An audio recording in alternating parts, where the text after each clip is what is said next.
For the Wild podcast is made possible by our listeners. Please support us in continuing to create and share this content by making a tax-deductible donation at forthewild.world and rating us on iTunes. In addition to your contribution helping the podcast, you'll also aid us in protecting the forest genome from climate change and the extinction crisis through our 1 Million Redwoods project. Starting this fall, we'll be collecting seeds from the old-growth forests of Cascadia in order to restore and renew the great living libraries of the Pacific Northwest through our native species nursery and seed, fungi, spore, and culture bank. Sign up for our newsletter to find ways to get involved with these large-scale restoration and renewal efforts. You're a tiger, walking through worlds of burning fire. Put you in a zoo in your dreams. You were flying through the trees, but when you woke up, you were behind the lock and key. So you looked up into the faces of the people staring at you. You said, what the fuck are you looking at? I'm a tiger.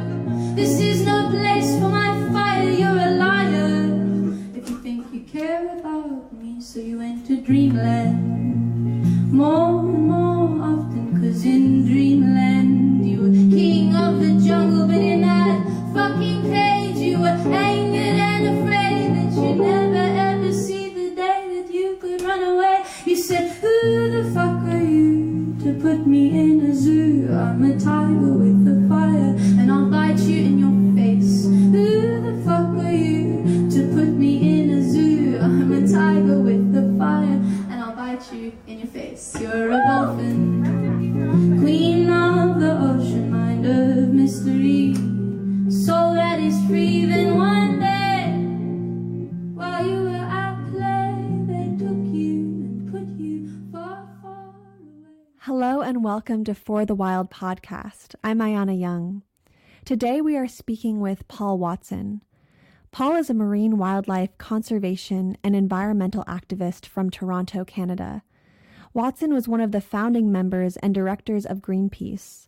In 1977, Watson left Greenpeace and founded the Sea Shepherd Conservation Society. Watson has served as master and commander on 7 different Sea Shepherd ships since 1978 and continues to lead Sea Shepherd campaigns. Alongside his crew, he has starred in 7 seasons of Animal Planet's television series, Whale Wars. He was inducted into the U.S. Animal Rights Hall of Fame in 2002. He was chosen by Time magazine as one of the environmental heroes of the 20th century in the year 2000. Thank you so much, Paul, for joining us today. It's a great honor to have you on. Thank you. Oh, thank you. It's a pleasure. So I just want to begin by saying that there's no way we can talk about all the threats to the living oceans in one program. But I want to name a number of them in acknowledgement, even if we don't speak about them directly.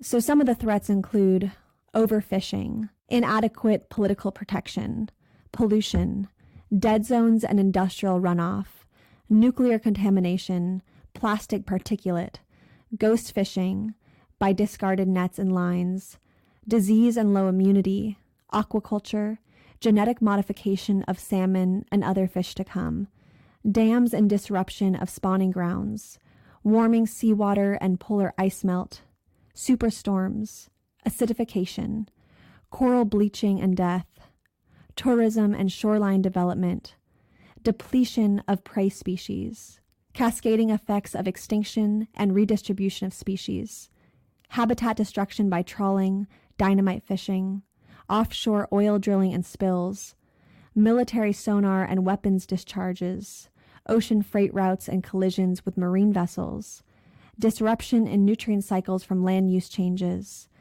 sea level rise, and the submergence of human artifacts.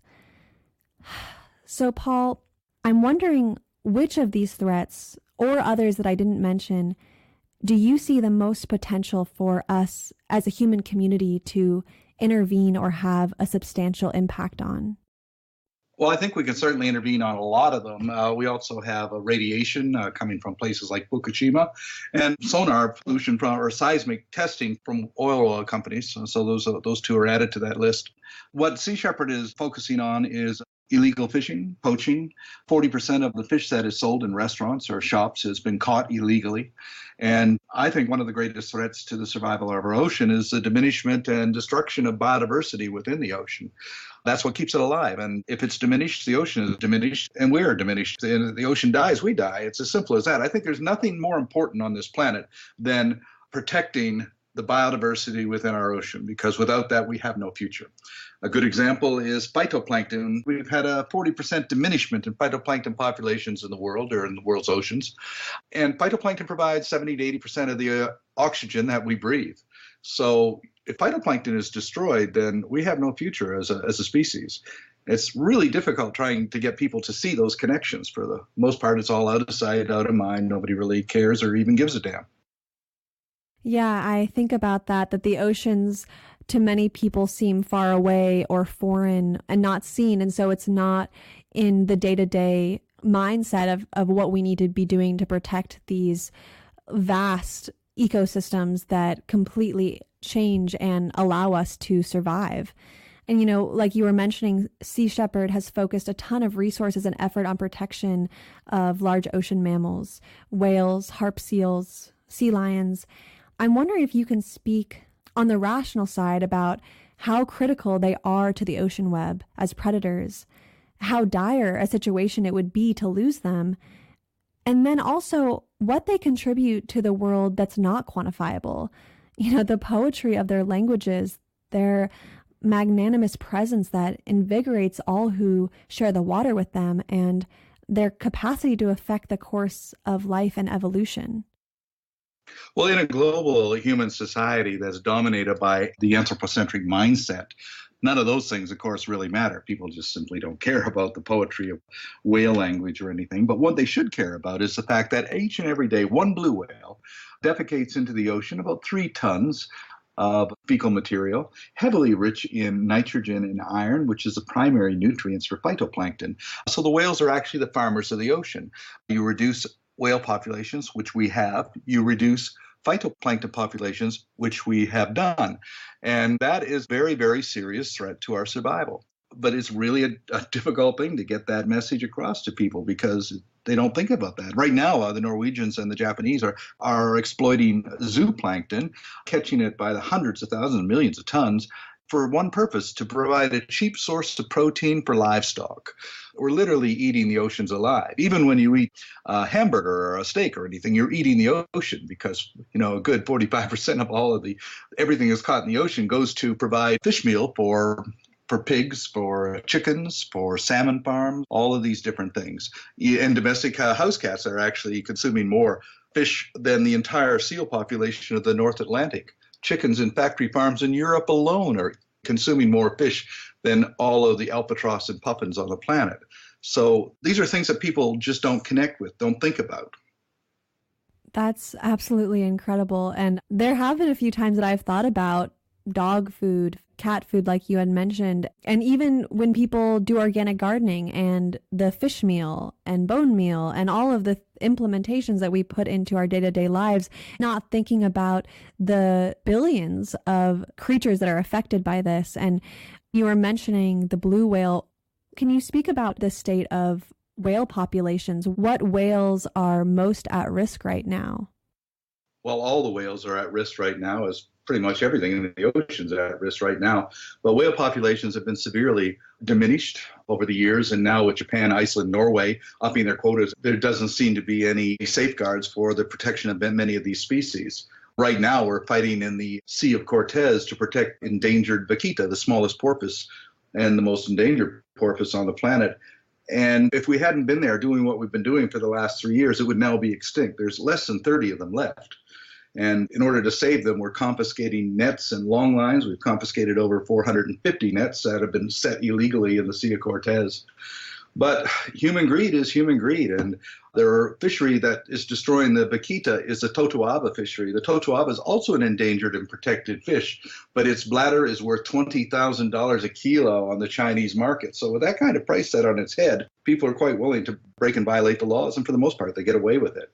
What we have in our world today is a lack of economic and political motivation on the part of governments to uphold and enforce international conservation law. They just let it go. They ignore it. Even though the laws are there, we have all the laws we need. If they would simply be enforced, we could make a difference. But in international trade relations come before the law. And for the most part, these laws are simply ignored. Yeah, fishing and whaling regulations and enforcements have so many shortcomings. And I think, sometimes I ask myself, well, why have these regulations fallen so short? But I think the quick answer is greed. And who is paying out for the governments to turn their eyes to the other side and not see the raping and pillaging of the oceans? And I'm wondering, in your experience, have you seen any cases where regulations have worked in safeguarding species or populations? And how often are these regulations commensurate with the actual threats? Well, they have worked in certain places. We're working in the Galapagos to protect the marine reserve there. We've been there 18 years, and we have a good working relationship with the rangers and the Ecuadorian Environmental Police. We're making a difference there. We have a good relationship with the government of Mexico to protect the vaquita and the Sea Cortez. We have good relations with the countries of Gabon, Liberia, Sierra Leone, and we have our ships there working with the authorities to stop poaching activities there. But most countries are fairly corrupt. I mean, 2 weeks ago in Panama, we were working to protect Coiba Island, which is a marine park. Working with the rangers, we helped the rangers actually arrest an illegal fishing boat. 2 days later, we were surrounded by 5 fishing boats. One of them rammed into the side of us, and they threatened violence against us. We reported that to the Panamanian authorities. The Panamanian authorities detained us and searched our vessel and harassed the crew for a day, and then said, okay, your papers are in order, you're free to go. But in 24 hours later, they said, you're ordered to leave Panamanian waters, you'll be given a military escort out. Why? Because we embarrassed Panama, because Coiba Island has been given till February 1st of next year by UNESCO to do something about protecting that island and the marine reserve, or else they'll use their World Heritage Site credentials. We exposed all of that because the government sides with the fishing operations, whether they're illegal or legal. In fact, all over the world, I coined a word for it called homopeshophobia, which is the politician's fear of fishermen. They usually get their way. And, you were a co-founder of Greenpeace, but left the organization in 1977 because you saw the need for more effective tactics, unbounded by bureaucratic structures. And I read a quote with you saying, protesting is submissive, like, please, please, please don't kill the whales, end quote. So I'm wondering if you can explain why direct action is the only true response to contend with the violence and slaughter taking place in the oceans, and why this laser-focused interference has been your modus operandi all these years. Well, it's been successful. And because of that, we've saved the lives of thousands of whales and hundreds of thousands of seals, millions of fish through that direct intervention. Those are real results. Never got that through signing petitions or demonstrating. Are there any specific tactics that you would encourage the next generation to scale up and really run with? Or how could you see the tactics evolving and shifting to stay ahead of the ongoing descent into a high-tech police state that lusts over the blood of resistors as much as marine life? I have tried to utilize what I call aggressive nonviolence. We've never caused a single injury to a single person in our 40 years of operations. And in this way, I think that we're able to show that things can be accomplished without using violence. Unfortunately, in our society, just interfering with profits is now called violence. It's called terrorism. Japan just in the last month passed all these new anti-terrorism laws, one of which is it will now be an act of terrorism to document or even witness the killing of a dolphin in Taiji, Japan. It will be an act of terrorism to oppose in any way the whaling operations in the Southern Ocean.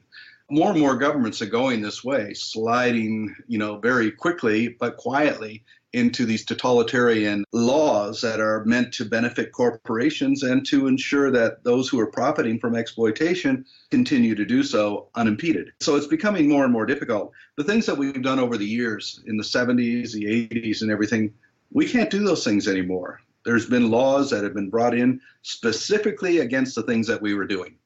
And it's becoming increasingly more difficult. Now, the problem is for a future generation, as things become more and more diminished, is that this nonviolent movement, this aggressive nonviolent movement, as I call it, will become a violent movement. People are going to rebel when they see all of these things that are taken away from them. And, when they see that the ocean is dying and is going to directly impact them and their children, then things are going to become violent. That's just really the history of humankind. I don't advocate that, but I can see it going that way. I've been just trying to achieve results without violence, and, that seems to have its limitations.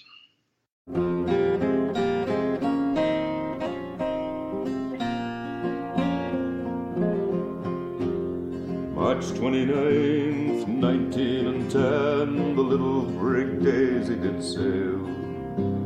The morning was clear and the sea was down, and we raised a great pot of whale. Captain at 3, the boats lowered down, and in them the mates they did go. There was Mr. Jalamba and Mr. Alvation, Mr. Aeneas also.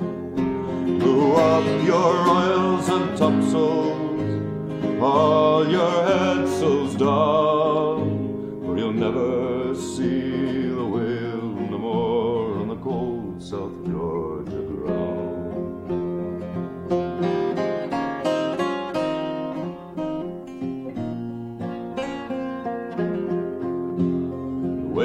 Did rise a mile from the ship, and the other 2 mates made their kill.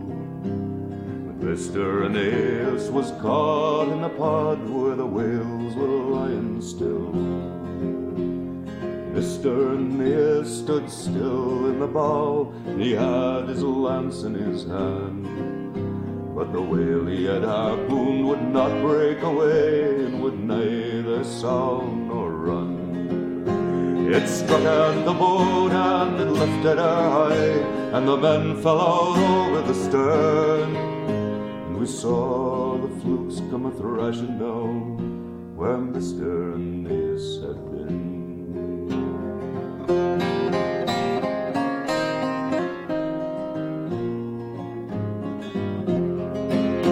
Blew up your royals and topsails, all your headsails down,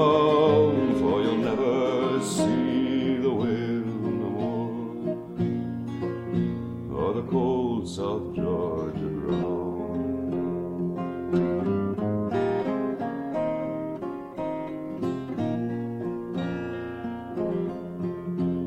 The captain had the stern boat lowered away, and we searched where the whales did sound.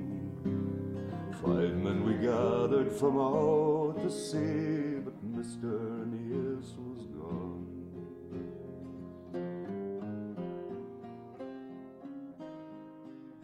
When you mentioned that there were things you were doing in the 70s and 80s that you could no longer do today, what are some of those tactics that you were using, and how have you had to change them?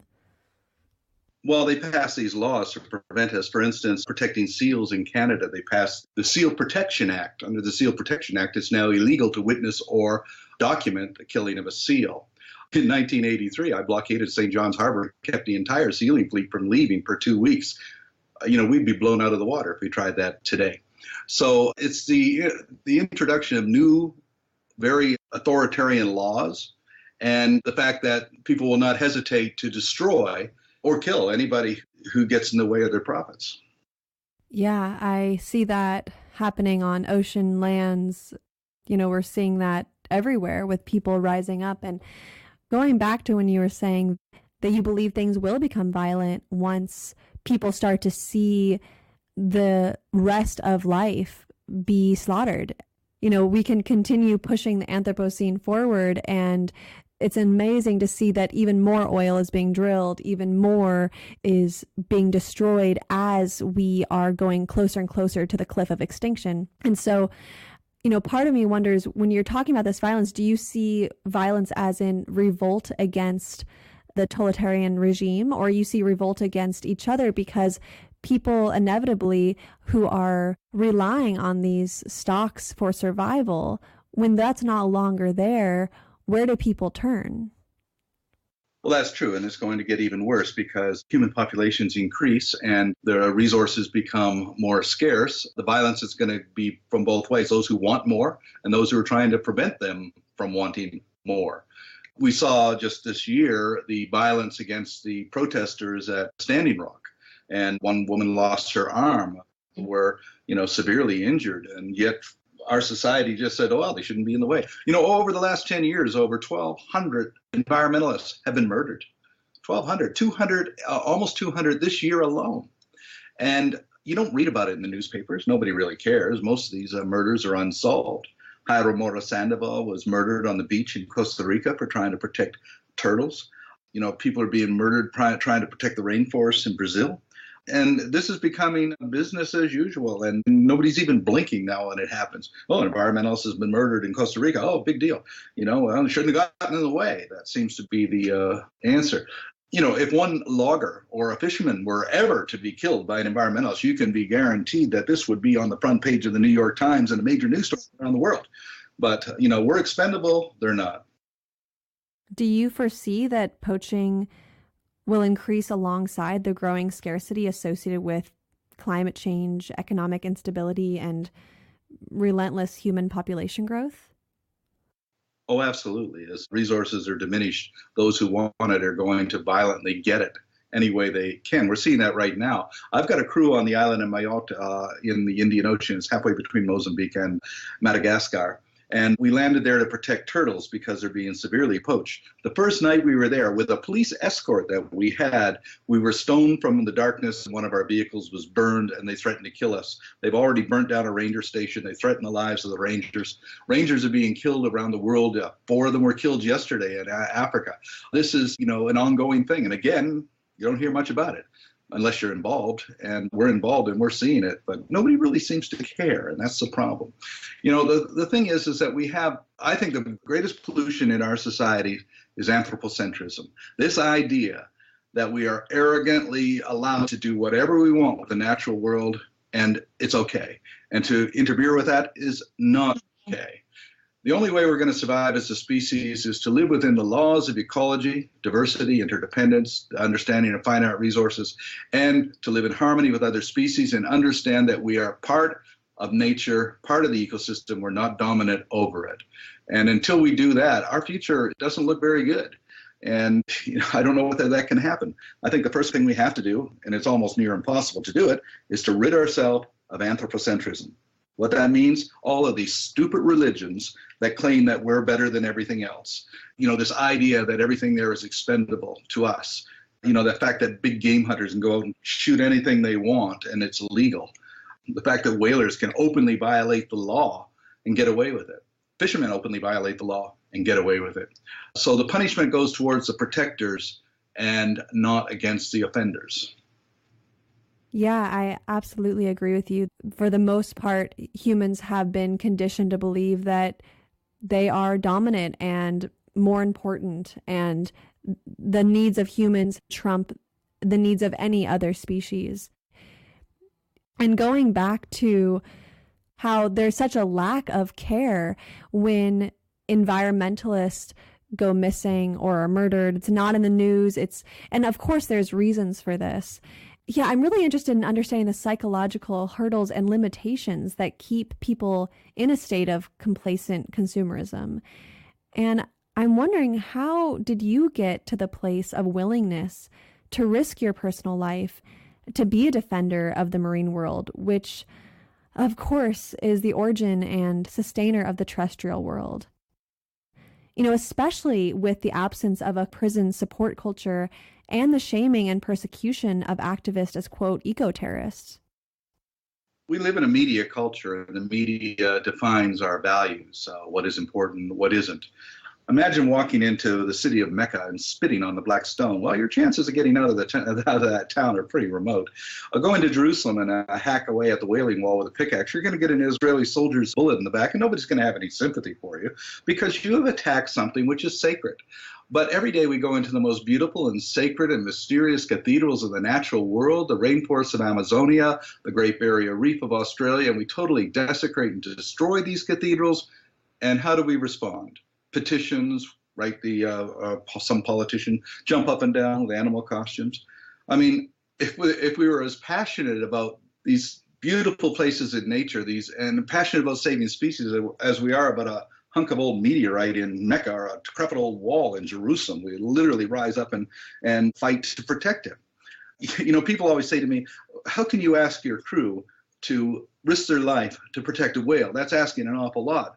And I find that very strange in a society that asks young people to not only risk their life, but to die for oil companies and real estate and religion. I think that risking your life to protect an endangered species is a far more noble pursuit. But again, it illustrates how far we're removed from nature. You know, a few years ago, I was severely criticized because I said that worms and bees and trees are more important than people. And, you know, Fox News attacked me on this and said, how could you say anything so outrageous? And I said, well, because bees and trees and worms are more important than people. It's as simple as that. They can live here without us. We can't live here without them. We need them. They don't need us. But getting that across to people is almost impossible, too, because, again, it's this anthropocentric arrogance, which is accompanied by our anthropocentric ignorance that has led us down this pathway. I started doing what I was doing when I was 10 years old. I lived in eastern Canada in a wilderness area. I spent the summer swimming with a family of beavers. Next summer, I came back, asked where the beavers were, found out trappers had taken them all over during the winter, and I got really angry. And that winter, I began to walk the trap lines and free beavers and other animals, and I destroyed the traps. And that's when I began my career, I guess, as a eco-activist. And then I was the youngest founding member of Greenpeace. You know, that was in response to nuclear testing in Amchitka Island. Now, the people who formed Greenpeace were motivated by the fact that Amchitka, well, they were either anti-war or anti-nuclear. But I was actually motivated by the fact that Amchitka was a nature preserve. It was a wilderness park. You couldn't take a rifle onto the shore, but you could certainly blow a 5-megaton bomb up underneath of it, which killed thousands of sea lions and sea otters. And that's what was my motivation there. So I really began doing what I'm doing when I was 11 years old, and I'm still doing it. You know, one of my critics once said, you know, I need to grow up. And I said, no, thank you. I don't really need to grow up. That's a problem with too many people. They grow up. Just so much of what you said in your last response, what people believe to be sacred. And when something is truly sacred to people that are very devout, they will fight to the death and they will let nothing disrespect what they hold the most sacred in the world. And it's overwhelmingly depressing that so many people, because of this industrial conditioning, don't see the sacredness in life itself. But then I wonder on the flip side, because of course we have people on the very other end of the spectrum who do not see the value and the sacredness in nature. But then, you know, there are a lot of people, I believe, that are coming into this movement, and more people are aware. It's kind of this consciousness, but it's light green, where people care about the environment, and maybe they'll shop at Whole Foods and maybe they won't buy this label or that label, but they're still not willing to go the extra step. They're still wanting to stay in the petitions and sharing stories on Facebook. And so I'm really wondering, how do you understand that shift? Not trying to get to the people who are at the other end of the spectrum, but how to get to the people who are on the edge and they do care about the earth, but really shaking and awakening this impassioned direct action vigor so that they actually stand up for what they believe in and not feel this crippling fear or whatever it is that allows them to feel like they can't do that or it's not even an option. Well, a lot of people do think that by just joining Greenpeace or recycling their bottles that, you know, they're solving the problem, although they're really not. Again, it really goes down to, you know, changing our entire paradigm of how we view nature and ourselves. But a lesson that I learned back in 1973, I was a medic for the American Indian movement during the occupation of Wounded Knee. And we were surrounded by about 3,000 federal troops. They were shooting at us. They killed 2 people, wounded 46. And I went to the leader of the American Indian Movement occupation there, Russell Means, and I said, Russell, we don't have any hope of winning this. So what are we doing here? And he said to me, we're not here because we're concerned about the odds against us. We're not here because we're concerned about winning or losing. We're here because it's the right place to be and the right thing to do. We act in the present, hoping that this will contribute to a positive outcome in the future. And that's what I think that we have to do here. I don't give any thought to the odds against us, and I do what I do in the present. I don't get pessimistic because I feel that if I act now that it might make a difference, it might not. But I also believe that the solution to an impossible situation is to find the impossible answer. And impossible answers can be found. In 1972, the very idea that Nelson Mandela would be president of South Africa was unthinkable and therefore impossible. But that impossibility became quite possible. So hopefully out of the imagination and the minds and the courage of especially young people today, answers will be found. And I also believe that diminishment will result in more and more people become aware because it'll now affect them personally. What does this mean for my life? What's going to mean for my children's life? And that might be able to get them to turn around. We really need a new way of looking at things, and I'm not sure exactly how we can go about getting that. But as long as we stick to the present view of how we view ourselves in nature, then there is no solution until that changes. Our problem is that as a species, we have no memory, we have no vision about where we're going, and we don't even know where we are. You know, you go to a biocentric cultures like in the Amazon or the outback of Australia, and you ask people where do they come from. They can go back 500-600 years and tell you who their family were. And because they know where they came from, they know who they are. And because they know who they are, they know where they're going, so that a child born 500 years from now is very much a part of their family. But in our anthropocentric culture, we give no thought to the people of the past, and we certainly give no thought to the people of the future. We're very, very self-centered that way. So I feel that to be a conservationist, you must really look at what the impact of our behavior is going to be on the next 1,000 years, the next million years. This planet its very future is dictated by what we do or don't do. But at the other side, I'm very optimistic about one other thing because I've studied natural history. There's been 5 major extinction events in the history of this planet. The Permian extinction 250 million years ago wiped out 97% of everything. And what I found is that it takes 18 to 20 million years to recover from a major extinction event. So on the bright side, 18 to 20 million years from now, it'll be a pretty nice planet around here. We just won't be here. Each day I'll do a golden deed by helping those who are in need.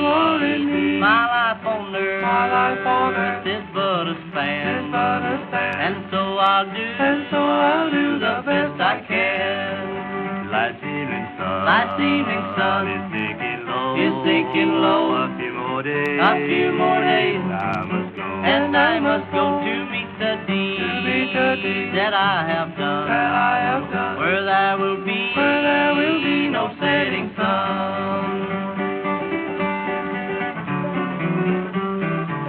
I'll help someone in time of need, and journey on with rapture speed. I'll help the sick and poor and weak, and words of kindness to them speak. Last evening sun is sinking low. A few more days, and I must. I really appreciate how you go directly into the root causes of why we are in this extinction, and it's what we view as sacred and how we are connected to the past, the present, and the future.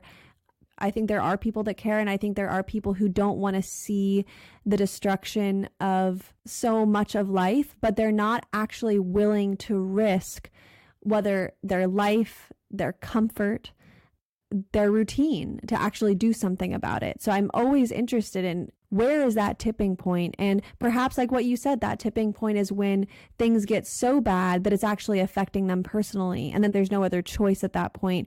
Right now, I feel like we have illusion of choice, especially in the quote developed world, when really it's a trap and it's a prison that keeps us from really being fulfilled and connected to life itself. So thank you so much for very clearly stating that. Moving on into this political climate of today, things are looking extremely grim under Trump and Rob Bishop's Natural Resource Committee, aiming to repeal the Endangered Species Act. But is there any potential for the political side of things internationally to create more marine parks and refuges and seashores? And what are conservation priorities in the world's oceans today? Marine parks and sanctuaries are useless without enforcement. We have plenty of sanctuaries and reserves, but very few of them are actually being protected. Like we found out just recently in Coiba Island off of Panama, they're openly illegally fishing and the government does nothing except to punish anybody who tries to expose what they're doing. So without enforcement, like I said, they're useless. But the strength of any movement has to lie in diversity, just like the strength of an ecosystem is in diversity. So I do think that everybody doing something contributes to a solution. So whether that approach is litigation or education or direct action, it all contributes. People just have to go and follow their imagination, focus on their abilities to try and make this a better world. And one person can make a difference. Because of Diane Fossey, we still have mountain gorillas in Rwanda. Look at the work of Jane Goodall. Look at David Wingate, a biologist in Bermuda. Because he lived and intervened, the Bermuda storm petrel, a little bird that nobody's heard of, but it would be extinct if it wasn't for David. I can't think of anything more noble than because you lived, because you intervened, an entire species was protected or an ecosystem was saved. And so I don't put any faith in governments. They've never really done anything. In fact, governments cause problems. They don't solve problems. My faith is in the passion, the courage, and the imagination of individuals. Slavery wasn't ended by the U.S. government. It was ended by people like Wilberforce and Douglass. Women's right to vote wasn't accomplished through the government. They fought it every step of the way. It's the women who volunteered and were tortured basically and jailed. And in the end, Woodrow Wilson signs the amendment and gets the credit for giving women the vote when he in fact opposed it right up until the end. So governments take credit for the things that individuals actually do. But our biggest problem is the fact that governments really don't represent people. They don't represent nature. They represent the interests of corporations and special interests. And I don't think that the situation right now with Donald Trump is any worse than it has been under all of the previous administrations. They're just more blatant about it. The rate of forest destruction under Clinton and Gore was actually greater than Bush and Reagan. I call them the Republicrats, actually. I see them as just one party. I think in many ways the Trump administration is going to shake things up and make people understand that, this stuff has got to stop. But it won't come through government. It'll come through people reacting to what's being done. Yeah, I couldn't agree more. And I think building this movement, this culture of resistance that is about creativity and collaboration, and what you were saying, that each person has something to give, each person has something unique, and it's not all going to be aggressive nonviolence. It's not all going to be direct action. But I do think that even if there are people who will not go to the front lines because they have other ways in which they're being called to serve the earth, I think that everybody should be supporting the people who are putting their lives on the front line, who are risking jail, risking death, risking everything to protect the earth for all of us. And I'm really interested in what that would look like. And part of me thinks that more people might join these direct action frontline movements if they felt that there was a culture to come back to that would support them. Possibly. And I do know, though, that with Sea Shepherd, we got a lot more people volunteering to crew on our vessels than we have in the past. Right now, we have over 200 people voluntarily crewing on our ships, and we have a long list of people who want to. So that is certainly something that has changed over the years. And we're constantly under attack. I mean, doing what we do means that you have to be prepared to have a lot of people hate you. You have to be prepared to get death threats and everything. And you have to just let it all slide off your back and focus on what you need to focus on, which is protecting life and not being concerned about the odds against us. Reading articles for this interview and learning about your work in the world, I just love the fearlessness and the fierceness that you go on about walking your talk and living by your convictions and not getting wrapped up in the human drama and not getting wrapped up in the people-pleasing conditioning that I think many people have been brought up in. And I think almost like it's biological that we want to be liked because we want to survive in a village setting. But to be able to rise above that and say, no, I'm doing this because this is what's right. And if other people don't understand that, then so be it. Like, that's not going to actually stop you or me or, you know, people who are really dedicated doing the work. And I think it is such a huge lesson to take away, just to do the work regardless of the backlash. And it's really exciting to know that there's more and more people signing up to do this work with Sea Shepherd. You know, another topic that I wanted to move on to is captivity of sea life. And with Blackfish and SeaWorld, I mean, it's really been getting a lot of attention. Then there's kind of this flip side. And I'm wondering, do you feel that captive breeding is necessary in certain cases to prevent extinctions? And has it been effective at all? Or is the severance from natural habitat just too big of a barrier for these programs to have any true success? Well, there's no point in saving a species if you let the habitat go. The species and the habitat are intimately entwined. So what's the point of saving the vaquita if we don't save its habitat? So this plan right now, Mexico wants to take the vaquita out of its habitat. We don't even know if they'll survive. Well, what's the point if there's no place to put them back? You know, so I have a real problem with captivity. To me, it's slavery.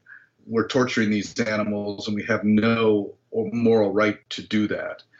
So we really have to put an end to that kind of thing. Zoos and marine aquariums are simply very cruel places. The only exception, I would say, is certain facilities that are set up not for profit, not for amusement, but to actually, you know, protect the animals, like elephant sanctuaries in Thailand, or, you know, people who are taking in animals that have been abused, that kind of thing. But, you know, capturing animals from the wild to put on display for amusement and profit is immorally reprehensible. Yes, and it's really devastating to see these magnificent creatures be put into pens that are so small that I could only imagine the pain they're feeling on the daily basis and not seeing an end to the misery of their lives. I've seen through other extinctions that breeding in captivity, maybe you will get an offspring, but at some point, because of not having genetic variability, that species will still go extinct. Well, another species that I feel extremely connected to is salmon, and ocean fish farming in BC is such a huge problem. I'd seen that Sea Shepherd was recently working in British Columbia to expel the Norwegian salmon farm situated off the coast. So can you speak about why these farms are having such an impact on wild fisheries and what the demands are? We have our sailing vessel, the Martin Sheen, in British Columbia right now for the second year of Operation Virus Hunter. And we're working with Dr. Alexandra Morton, whose research has demonstrated that the salmon farms are transmitting diseases and parasites to wild salmon populations. The Atlantic salmon is an exotic species. It should not be in the Pacific Ocean or the other places where these salmon farms are set up, like Tasmania or Chile. You know, I remember when back in the 80s when this all began, our concern was they were going to escape. The industry said, no, there's no possibility of escape. Of course they escaped. Then our concern was, well, they're going to dominate and they're going to breed. And again, the answer was, no, that's not going to happen. Of course it happened. But what they're doing right now is salmon lice are detaching themselves from the farms and latching onto salmon fingerings coming down the rivers, and that kills them. What's happening is these viruses, which are being transmitted from the salmon farms to the wild salmon, is also killing them. The salmon farm, because they're so packed together, disease is rampant. And that's why they're heavily dosed with antibiotics and hormones and everything. And of course, wild salmon don't have that immunity, so they're deeply affected by that. Those people who say that salmon farms are a solution for protecting the ocean don't know what they're talking about. It takes 70 fish from the ocean to raise just one salmon on a salmon farm. So it's actually taking a lot more out of the ocean just to raise them in captivity like that. You know, even the flesh of the salmon is a dirty white on a salmon farm, and nobody's going to buy that. So they actually have to put dye in the food pellets in order to make it resemble the wild salmon. The whole thing is just reprehensible, and yet the Canadian government, the Department of Fisheries, siding with the Norwegian farmers instead of with the fishermen. And also the native communities, the First Nation communities are being robbed completely, and the federal government is doing nothing to protect their interests. They're protecting the interests of the corporate salmon farming industry, and they really don't care about the salmon themselves or the people or the First Nations. How do you approach the conflicts that have arisen between First Nations and, say, conservationists or governments that, these communities rely on their native food sources? Well, for instance, killing whales, they don't have to kill whales. They don't have to kill seals in the numbers that they're supporting. For instance, nobody has ever intervened against Inuit hunting practices in the Arctic against whales or seals. Nobody's done that. Well, what the Canadian government has done is that they've confused the public that any attack on the commercial sealing industry with a quota of 425,000 is also an attack on the Inuit industry with a quota of 10,000. And what happened many years ago, it was 1986, there was a meeting in Iceland where all these governments got together to say, how can we protect our industry? How can we have the public support it? People are against the killing of whales, they're against the killing of seals. What can we do? The Canadian Department of Fisheries representative came up with a solution. Always link what you're doing to an indigenous culture. So this is what they've been doing now. And now that means that the Japanese and the Norwegians and the Faroese can also say, well, we're an indigenous culture too, so we can do that. Although I don't know how sending whaling ships to the Antarctic can be part of their culture, but that's what their claim is. So what they did with the Inuit was the Canadian government said, okay, we'll give you these benefits, but you have to support the commercial seal hunt. So what we have are Inuit communities supporting the commercial sealers in return for benefits from the Canadian government, and the Inuit sealers condemning conservationists because we're opposed to the commercial seal hunt. I don't buy into it. I've never been guilted into this. I'm saying, we're against the commercial seal hunt. We're not going to be influenced by any false propaganda that somehow this is devastating Inuit communities, because it never has, and it isn't. If there are suicides and drug problems in these communities, it's not caused by environmentalists or conservationists. It's caused by the abuses perpetuated on them by our society and by the government. Nobody has ever opposed, their indigenous hunting.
Well, it leads me to thinking about this monumental scale issue we're having with food sourcing.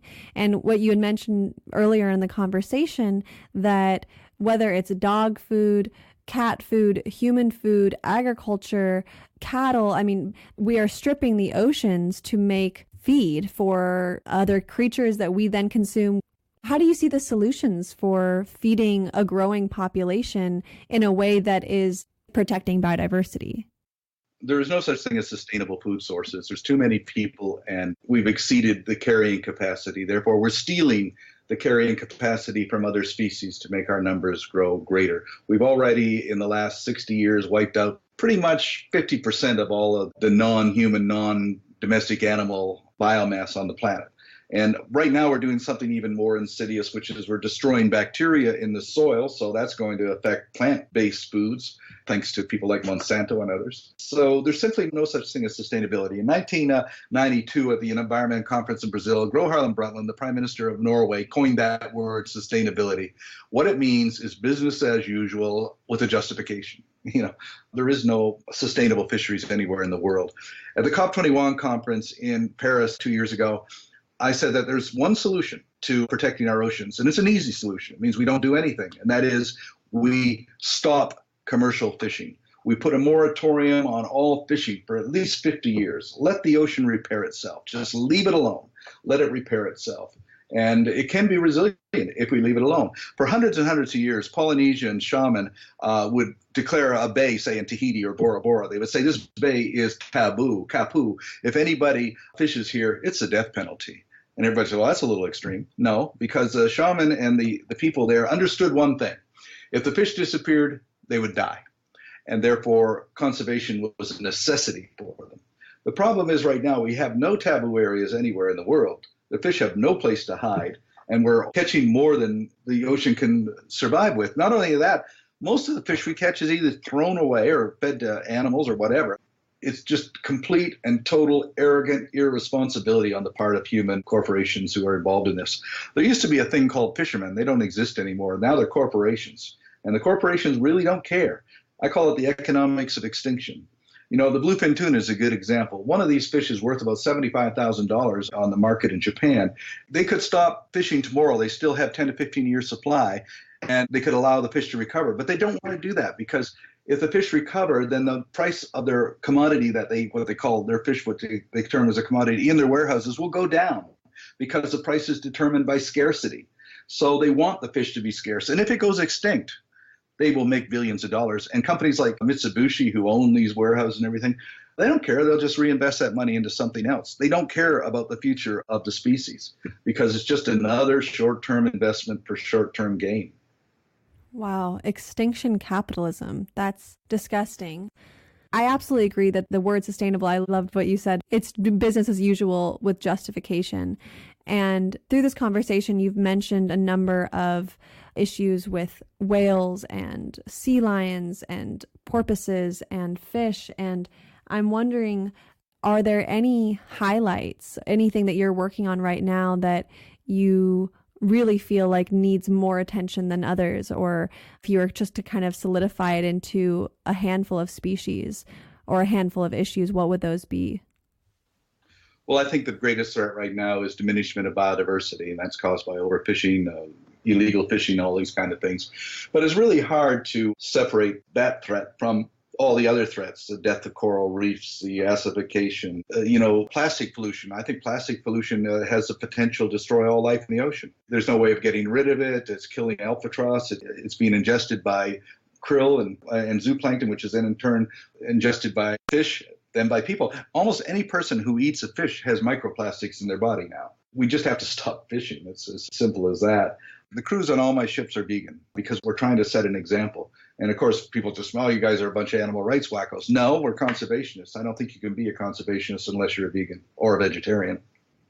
When you mentioned that plastics were a big issue, I see plastics being an issue in two ways. One, like you're saying, it's getting into the guts of these species and they're eating the plastic. Probably many of us who are listening see pictures of whales cut open and seabirds with their stomachs full of plastic and garbage. But also, I would imagine that baking in the sun, they're leaching things like BPA and poison into the water, and probably having a number of effects that maybe aren't even fully being studied that are affecting their whole immune systems with the leaching of these toxic substances, let alone the oil spills, let alone the nuclear waste and all the other, agricultural pollution. When I bring up these large issues, I want them to be talked about because I think that we need to really look at all the problems straight in the face and then walk towards them. And I've loved what you've said in this interview, that you don't feel hopeless. Just your knowledge, understanding the numbers, the extinctions in so many different countries that this is happening. But you continue to go forward with strength, with courage, with an incredible fiery focus. And I just so appreciate that about you. Well, thank you.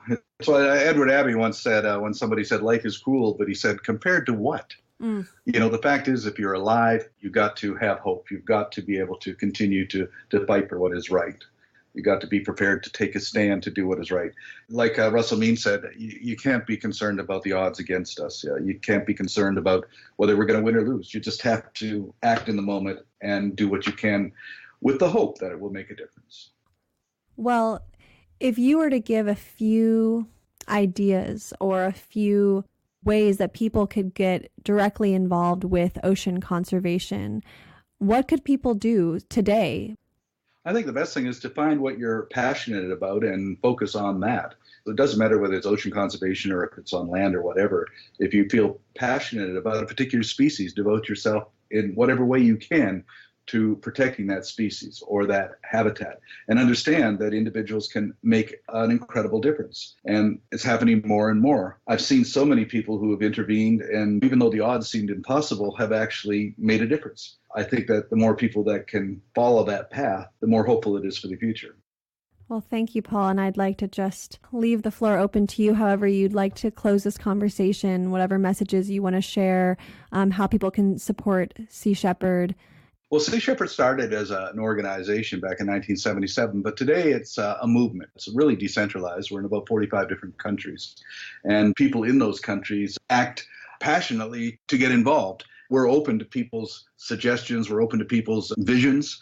That's the only way I think it's going to make a difference. We can't be controlling this situation. We have to allow it to evolve organically.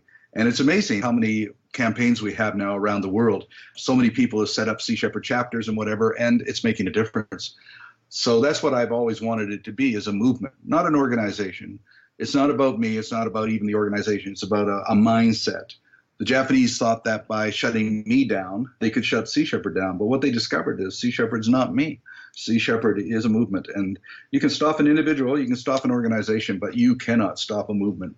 Thank you so much for having the humility and the wisdom to allow for openness and creativity and decentralization, and getting out of the human exceptionalist mindset and saying, this is not about me.